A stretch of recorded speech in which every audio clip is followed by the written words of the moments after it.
Hey everybody, my name is Chris Yee and welcome out to the Dice Tower. Today I'm here to talk about this game. Talk about this game, Bellum Magica. Dang it, Yee, and here to Bellum Magica.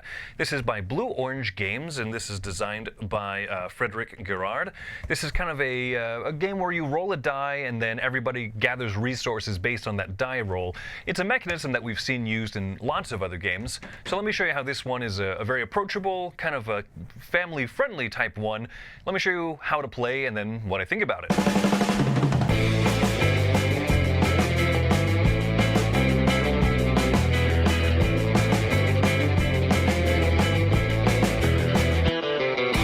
Here's the setup for a game of Bellum Magica. Each player will have a board in front of them, numbers 1 through 6 on the left and the right side representing resources they'll collect, and on the right side, how much fighting they'll be able to do. Players will take turn being the person to roll the die, which will trigger one of these numbers. So example, if a 6 is rolled, all players will activate the 6 on the resource collection and a 6 on the fighting ability.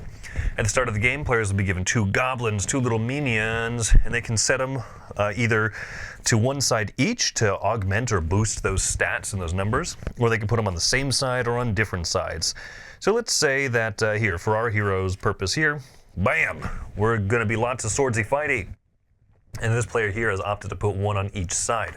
So the main player will start the round by rolling the die. And we'll see here, hey, number 4 hits. And so players will activate the left side here, the number 4. So all players will gather whatever resources are shown. This person can get 2 meat. This player over here is going to get 2 meat. And then this player also happens to have a map. The next thing that you'll do after you roll and collect the resources is see who has the majority of maps. If there's a single person with a majority of maps, they'll gain a silver treasure chest. The point of the game is to have the most points from treasure chests. If there would be a tie, they would get a wooden one instead. So they grab a random one of these and keep it hidden from everybody else, but they'll get to see how many points that it's worth. Once a player has 10 treasure chests, that will trigger the end of the game.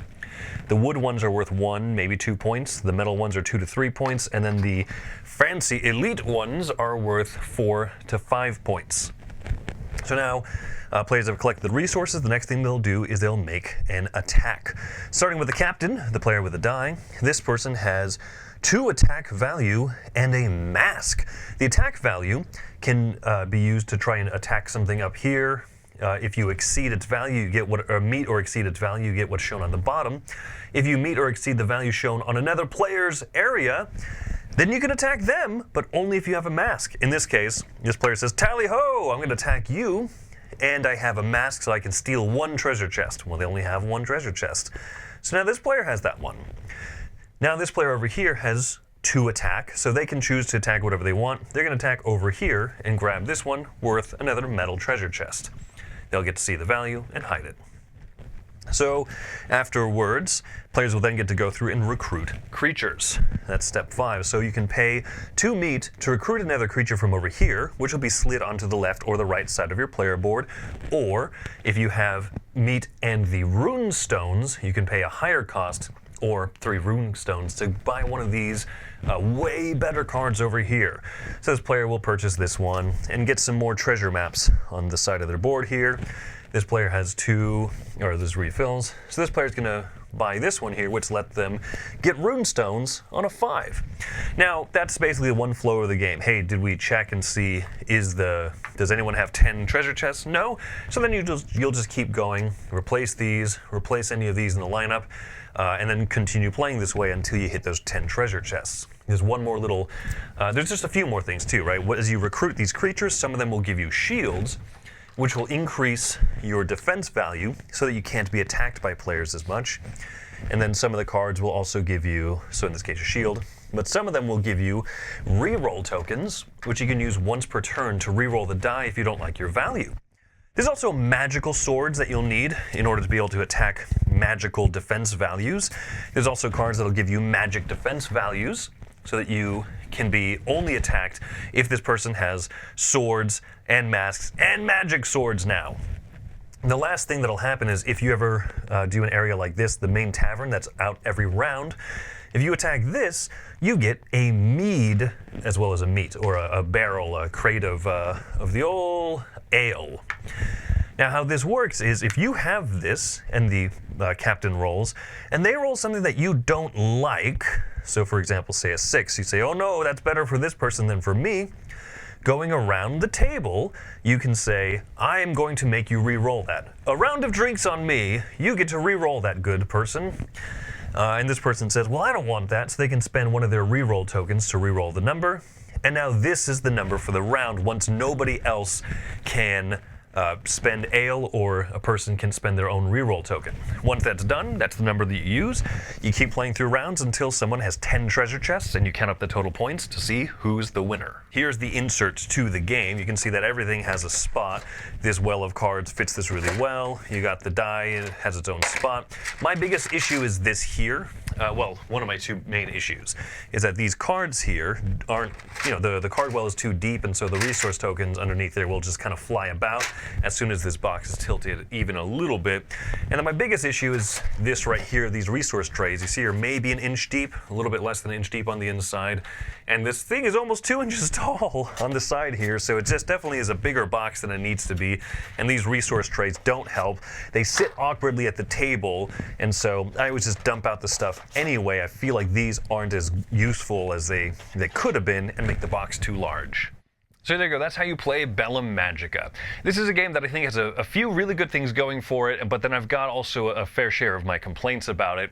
So let's talk about the good things. I like the theme. I like this silly, you're the bad guys, and you're doing this kind of resource gathering type game, but you're like attacking the village, and you are getting all these evil goblins and stuff to work with you. I like that little spin on a theme. It's very kid-friendly artwork and very, it's not really mean or anything like that of a theme, and I think it leans into kind of the silliness of it. Leaning into that silliness, I thought I was going to be really annoyed by that spending the beer token makes someone re-roll the die on their turn, because that's a resource that everybody gets, and that's the attack value that everybody gets. So it's a little bit finicky as you're sitting there. You're the person playing, and there's 4 people at the table. You roll the die. I'm not gonna re-roll it. Are you gonna make me re-roll it? Are you gonna make you re-roll it? Oh, the last person says yes. They spend the beer. Okay, well, you re-roll it. I'm not gonna re-roll it now. Oh, you're gonna make me re-roll it? You go through and check that every time until everybody says, no, we're okay with this roll, or until they run out of beer, basically. And so I thought that was going to be annoying. I think it's okay because it's more raucous and silly and fun. And I find that actually works pretty well. You can kind of lean into it, almost when you play a game like Sheriff of Nottingham, where inevitably people start, saying silly things and throwing the stuff into the center of the table and whatnot. It kind of leans into that. The problem I have with this game, though, is that it's silly and it's funny, like in that area, but then the resource gathering part and the building up your character is not as tight as I think it should be. There's those 2 stacks of cards that you can purchase from, the really cheap ones that only cost 2 meat, and their abilities are very different. Some of them are really good, and some of them are just not great cards.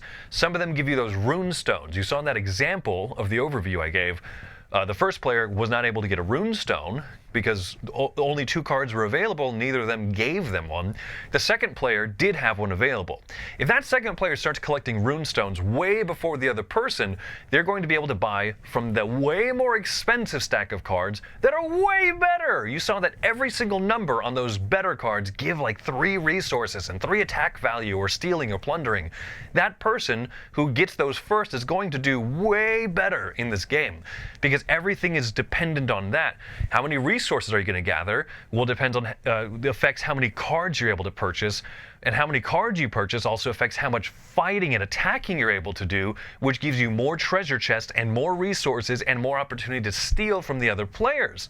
I don't mind the stealing in this game. I think it kind of leans once again into that silliness, but if players can become too uneven because one person gets locked out of it because of the turn order and those center cards get taken up before you get to have any access to rune stones, you're going to have less fun with the game. And I think that's probably the biggest flaw I have with this, is it leans into silly and funny, but also it needs to either be more mechanically solid, or it needs to just have a little less of the engine building mechanical stuff going on and lean more into the silliness. So unfortunately, this is an amalgam of things that I don't think quite works for me.